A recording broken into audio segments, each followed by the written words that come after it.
Kisah Seram Santai. Di channel ini, kisah seram disampaikan kepada anda secara santai. Assalamualaikum, kembali lagi mendengarkan kisah-kisah seram di channel Seram Santai. Dan kepada anda yang mungkin pertama kali mendengarkan kisah seram di channel Seram Santai ini, pastikan anda menekan butang subscribe agar anda tidak terlepas untuk mendengarkan kisah-kisah seram yang bakal diupload daripada masa ke semasa. Kali ini, Syafa akan kongsikan kepada anda tentang beberapa kisah seram yang berlaku selepas bencana tsunami yang mengorbankan hampir ratusan ribu nyawa dan melanda beberapa buah negara. Sebelum pada itu, Syafa akan kongsikan kepada anda tentang satu lokasi tarikan pelancong yang agak unik yang terletak di Palermo, Itali. Apa yang unik ni ialah museum ini menempatkan hampir 8,000 rangka manusia di mana rangka-rangka manusia ini telah dipersetujui oleh waris mereka agar diletakkan di situ supaya status keluarga mereka terjaga. Mereka juga perlu membayar setiap bulan dan jika mereka gagal untuk membayar sewa setiap bulan, rangka ahli keluarga mereka akan diturunkan dan selepas mereka berjaya membayar, rangka tersebut akan diletakkan kembali di rak pameran. Selain daripada itu, baju yang dipakai oleh rangka tersebut, oleh rangka-rangka yang terdapat di situ akan disalin mengikut waktu dan juga masa yang sesuai. Ada satu kisah yang mana ada seorang lelaki yang mabuk telah masuk secara tidak sengaja ke dalam museum ini kerana museum ini adalah seperti terowong, bentuknya seperti terowong yang mana kiri kanan terowong tersebut digantungnya ataupun tergantungnya rangka-rangka manusia tadi. Dan keesokan harinya apabila orang menjumpai lelaki mabuk tadi di dalam museum rangka manusia ini, dia terus dihantar ke wad gila kerana dia terus menjadi gila selepas semalaman dia berada bersama dengan 8,000 rangka manusia. Tak tahulah apa yang dialami oleh lelaki mabuk tadi. Okey, untuk kisah seram tsunami yang pertama, Syafa akan ceritakan kepada anda tentang kisah yang berlaku di Thailand. Selepas setahun berlakunya tsunami di Thailand, seorang pemandu teksi telah menerima 7 orang penumpang yang mana salah seorang pada mereka tawar-menawar dengan pemandu teksi ini untuk menuju ke lokasi iaitu sebuah pantai yang mana pantai tersebut mengorbankan hampir banyak juga nyawa. Dan setelah mempersetujui ataupun setuju dengan harga yang telah ditawarkan, jadi pemandu teksi ini pun membawalah tujuh orang penumpang tadi menuju ke lokasi tersebut. Dan apabila sampai, dia mendapati tujuh orang penumpang yang dia bawa tadi hilang ataupun gaib daripada teksinya. Selepas daripada itu, pemandu teksi ini berhenti bawa teksi dan terus cari kerja lain. Pulau Andaman juga turut menerima tempias tsunami yang mana sebuah hotel yang terletak di Pulau Andaman ini runtuh dan tak terdapat langsung mangsa yang terselamat. Tetapi seorang anggota tentera yang bertugas dalam misi mencari dan menyelamat sering mendengar suara perempuan meminta tolong daripada runtuhan hotel tersebut. Kalau penumpang selepas tsunami penumpang hilang daripada teksi ni turut juga dialami oleh pemandu-pemandu teksi di Jepun. Kalau di Jepun ni pula selepas tsunami, beberapa orang jiran mereka ni di kawasan perumahan ni, mereka akan nampak jiran mereka yang terkorban dalam tsunami akan berdiri di hadapan rumah dalam keadaan yang basah kuyup. Dan selain daripada itu, semasa mereka berada ataupun ditempatkan di orang cakap tempat perlindungan yang selalu memang kalau bencana melanda, kita akan diletakkan masa-masa akan diletakkan di satu kawasan, di satu tempat. Dan semasa itu yang mana ahli keluarga mereka yang telah meninggal dunia ataupun tak dapat dicari, yang hilang, tak dapat dikesan, sering merasakan angin sejuk di di leher mereka. Itu kadang-kadang kalau kita rasa macam tu maksudnya ada sesuatu yang sedang mendekati kita.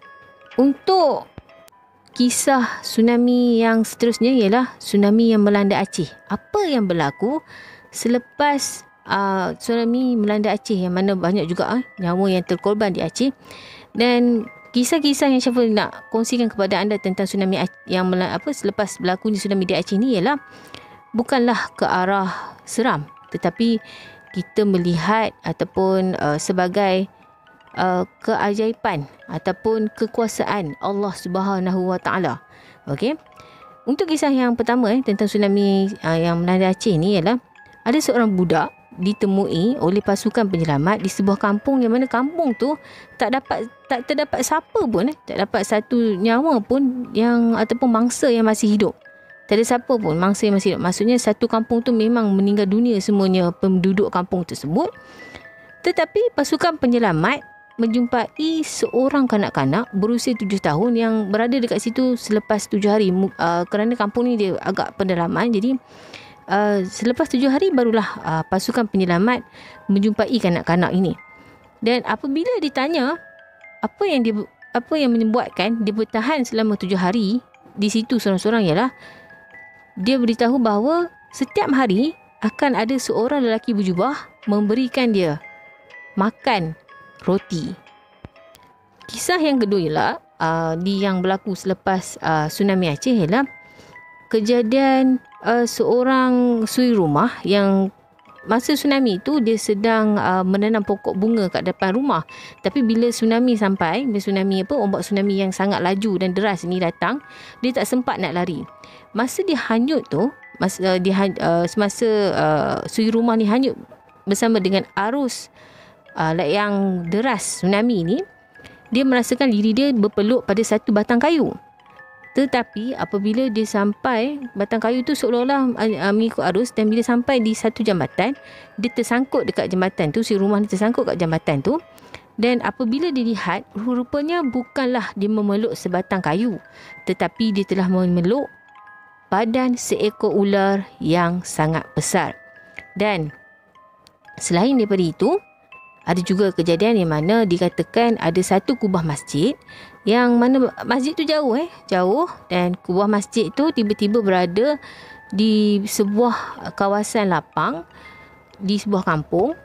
Dan dikatakan ada yang nampak macam ada lelaki berjubah, beberapa orang lelaki berjubah telah mengangkat kubah tersebut. Dan kubah tersebut, dia punya tapak ni ialah agak berlubang-lubang, corak dia berlubang-lubang. Dan kubah ni telah yang diletakkan di situ berjaya menyelamatkan banyak mangsa, kerana banyak mangsa yang tersangkut di antara lubang-lubang. Dia macam satu jaring di kubah tersebut. Dan kalau kisah seramnya ada satu di mana ada kan kita tahu beberapa kapal yang terletak di tengah laut telah dibawa tersadai dekat atas bumbung rumah.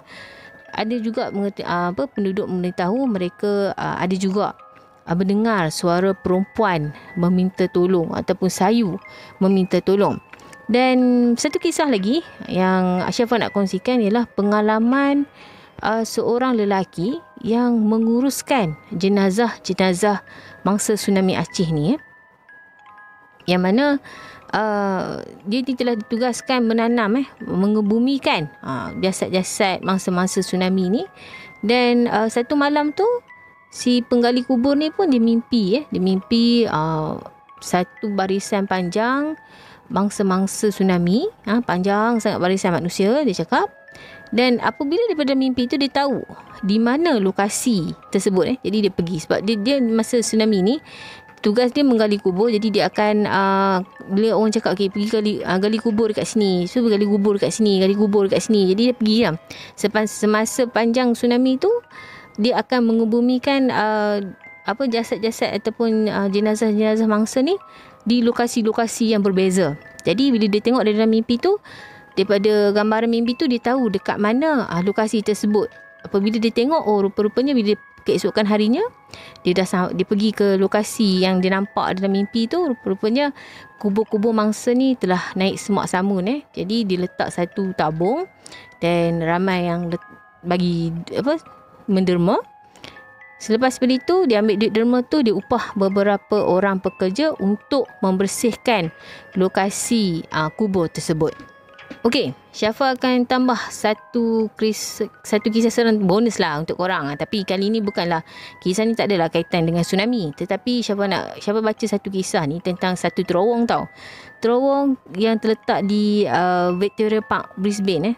Nama terowong tu ialah Terowong Victoria. Di mana pada tahun 1903 ada seorang lelaki melihat biarawati terapung di udara hampir 300 meter. Dan selepas daripada itu, sekali lagi ada juga yang pada tahun 1932, selepas daripada beberapa tahun, sekali lagi ada yang nampak jemaah biarawati terapung 300 meter daripada di udara dekat dengan terowong tu. Jadi selepas itu dah lama dah, berpuluh tahun, pada 1965 sekali lagi ada yang melihat biarawati ni, jemaah biarawati ni terapung di berhampiran dengan terowong ini, 300 meter juga tinggi.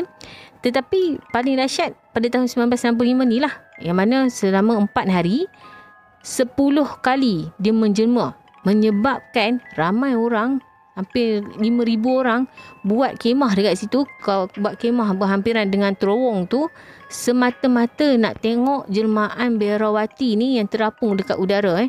Bila 10 malam je, hampir 1,000 lebih mula dah masuk dalam terowong tu nak pergi tengok jelmaan biarawati ni terapung, sehingga menyebabkan polis terpaksa mengadakan pemantauan lah.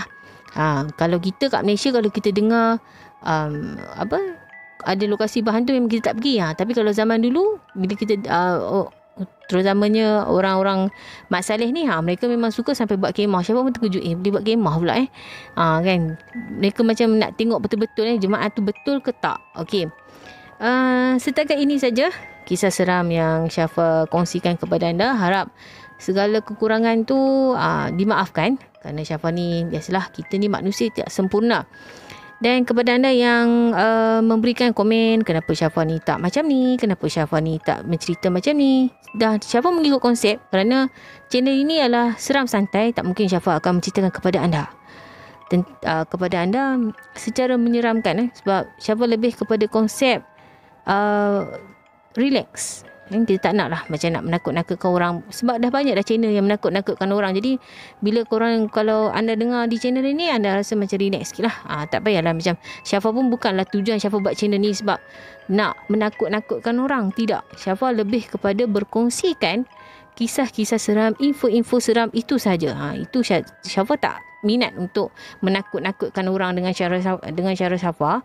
Jadi kalau anda suka, anda boleh teruskan mendengar daripada episod-episod yang akan datang. Kalau anda tak suka, Syafa tak boleh nak memaksa anda.